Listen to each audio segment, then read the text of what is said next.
de várias pessoas e com a cumplicidade de muitas mais, conseguiu controlar aquilo que é essencial na democracia. Antes de mais nada, a justiça. Como nós sabemos, é indicado, o Procurador-Geral da República é indicado pelo Primeiro-Ministro, Pinto Monteiro. E depois é nomeado pelo Presidente da República, mas é indicado pelo Primeiro-Ministro. Indicou Pinto Monteiro, que tudo fez para abafar tudo o que fosse casos complicados de José Sócrates. Ele e Cândida de Almeida, que estava noticiado, com a ajuda de quem estava a investigar em Setúbal, no caso Freeport, a inspetora Alice. Estava o esquema todo montado na Justiça. Nós apresentávamos as coisas que estavam no processo e vinha o Procurador e logo a seguir a Procuradora Cândida Almeida dizer nada.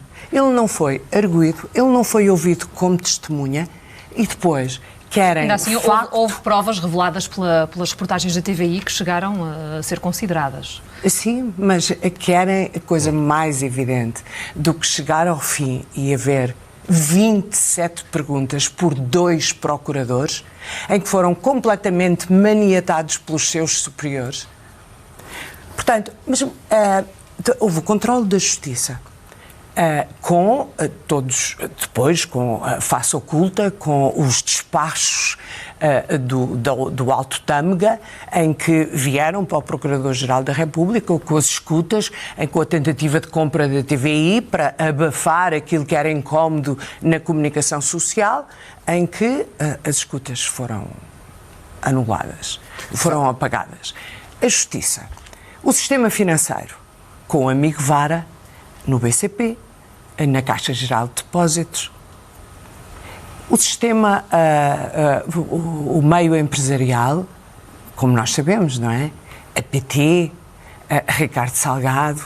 E também a comunicação social. E a comunicação acabou social. Por, enfim, de alguma forma, coagir a TVI. O que não TVI, estava controlado era saída. abafado. Eu não estava sozinha. Houve vários meios de comunicação social que tentaram fazer alguma coisa.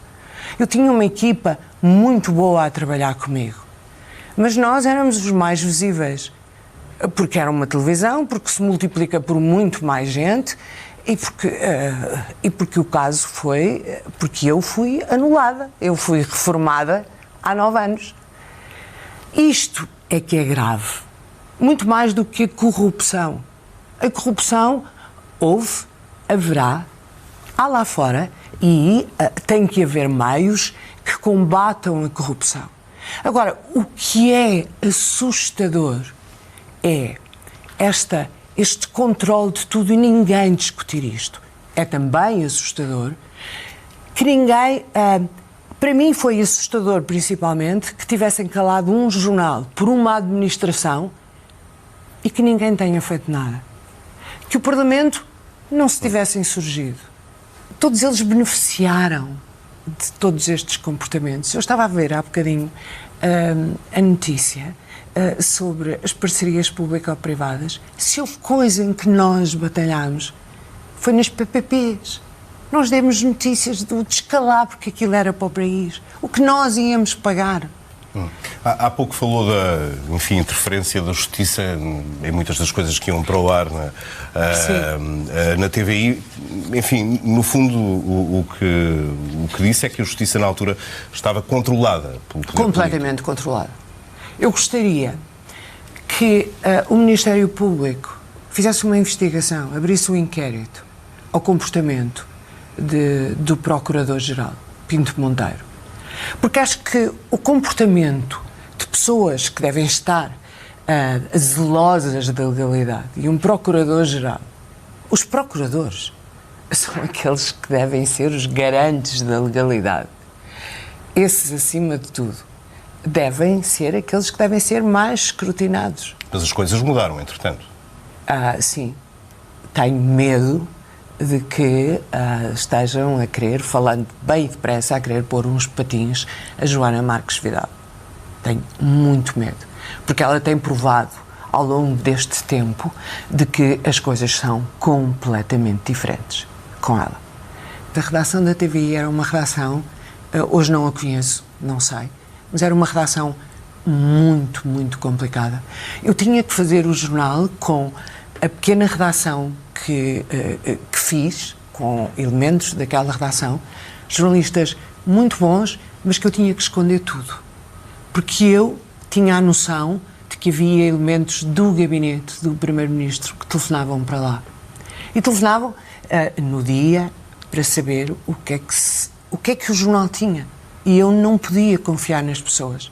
Porque sabia que havia pessoas que se deixavam fascinar. É o tal fascínio pelos políticos que o Primeiro-Ministro ligava e as pessoas ficam encantadas. Foi aquela coisa. Ou seja, estamos a falar aqui de intimidação, é isso? Não, é fascínio mesmo. Sedução, então? É. Eu nunca consegui perceber como é que os jornalistas ficavam sempre à ambição era irem para gabinetes ministeriais, quando isso nunca foi uma carreira. Tinha que esconder as coisas. E havia, depois passou a haver, porque o jornal era líder, e como havia ali um grupo estanque, passou a haver alguma resistência em relação ao nosso jornal. Porque nós guardávamos as coisas, fazíamos a investigação própria e tínhamos mesmo que guardar, porque não podíamos confiar. Era quase como fazer um jornal secreto dentro da própria estação.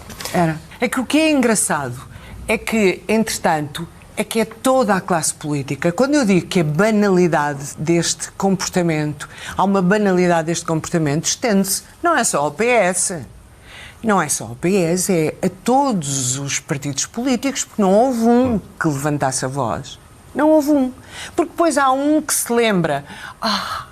Temos aquele caso dos submarinos e do Portugália. Nós tratámos do Portugália, estávamos a tratar dos submarinos. Há outro que se lembra do BPN, que nós também tratámos, mas havia muito mais para tratar. Que se lembra dos relvas variados. Há tudo isto. Depois há os outros que se lembram dos financiamentos dos partidos e das autarquias, que depois há uns empresários e de umas coisas. E depois, o que é incómodo, mais vale. Mas esses assuntos seriam ainda hoje em dia todos atuais. O que eu queria perguntar é se, daquilo que vê, daquilo que vai sabendo, também se acha que o país ainda é um terreno fértil para um jornal nacional como aquele que apresentava. Então não é? Meu Deus do céu, cada vez mais. Mas confesso que a grande parte dos jornais que eu vejo à hora de prime time são ocupados com gordos, dietas, roteiros gastronómicos ou então a agenda do dia, que é igual para todos. Confesso que atualmente os jornais à hora é isto. Então o que é que falha, na sua opinião? Falha. Eu sei que a agenda há muita que se pode fazer, mas há muita que se pode deitar fora. Muita. Eu deitava quase tudo fora. E depois há tanta coisa para investigar e não dá muito trabalho.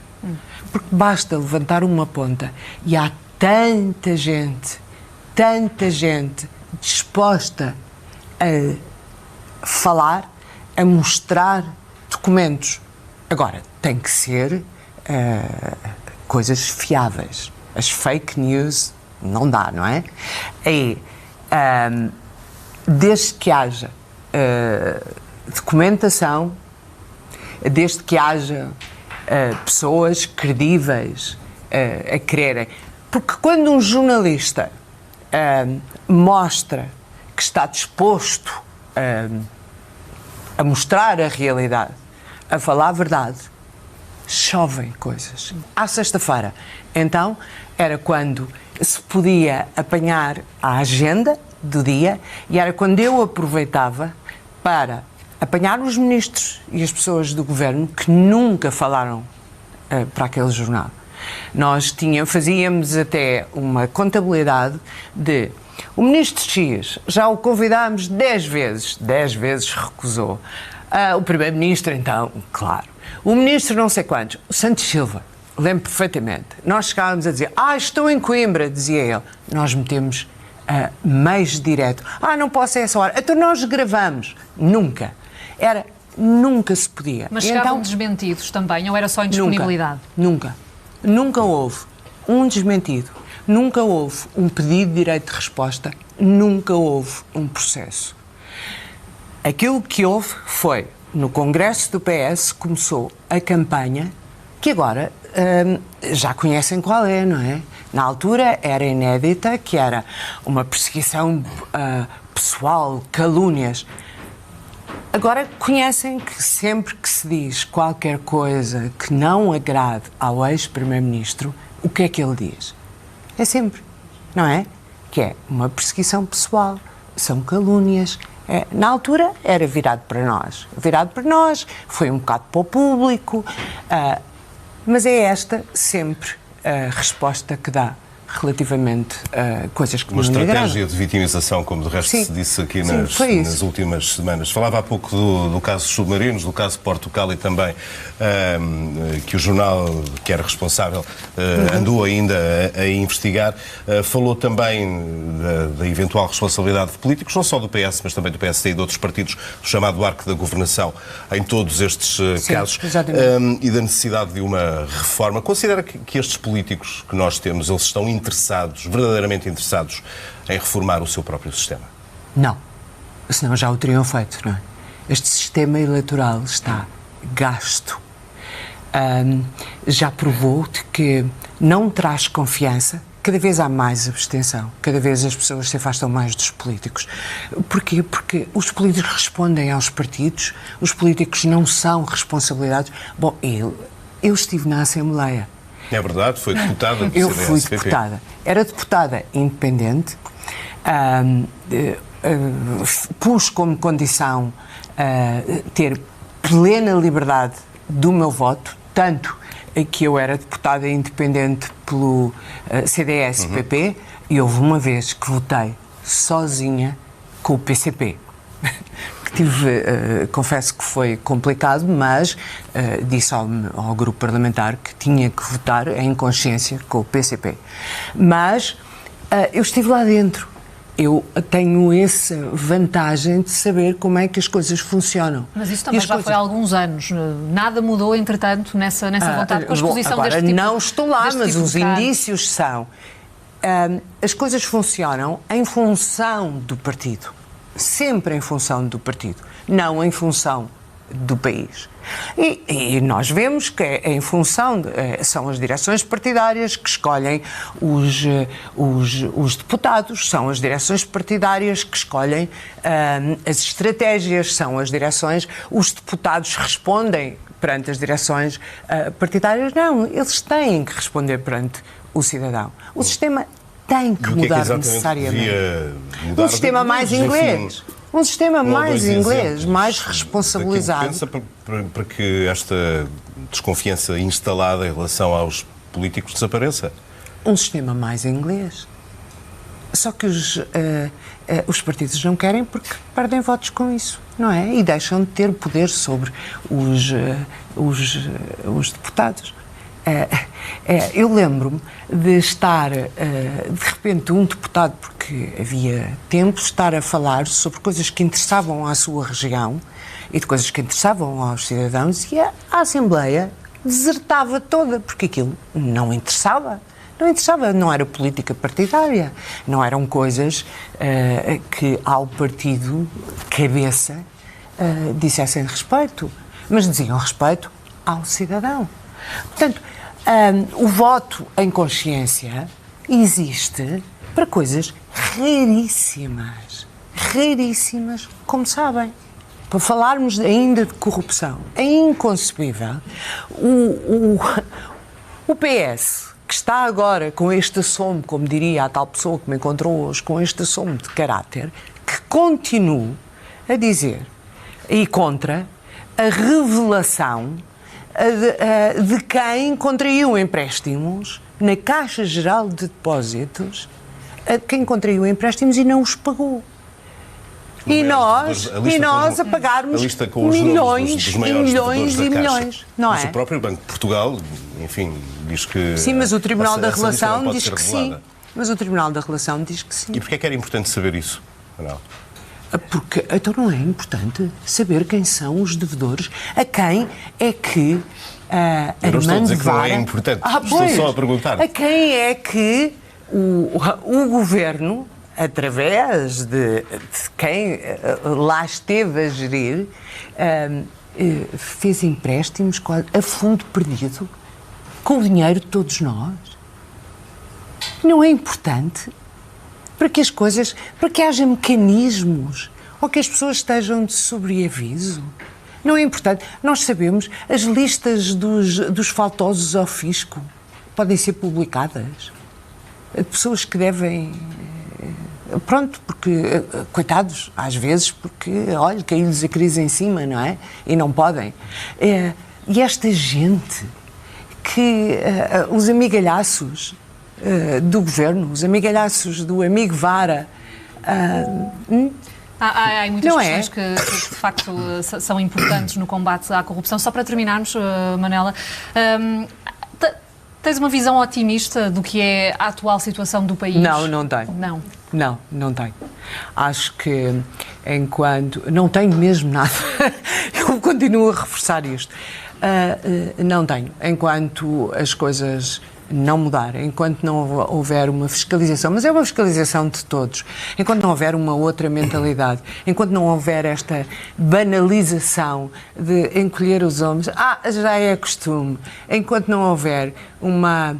Mas é de todos, é da opinião pública, é da comunicação social, é os organismos que fiscalizam, de facto, e as entidades fiscalizarem à séria. Enquanto não houver um sistema eleitoral e um sistema político que, de facto, responda perante os cidadãos, a coisa não vai funcionar. Não vai. Por isso é importante também que surjam vozes como a tua, como a do José Gomes Ferreira, por exemplo, que vem já a seguir no Negócios da Semana. Felizmente. Muito obrigado por ter estado connosco. Obrigada. Obrigado eu.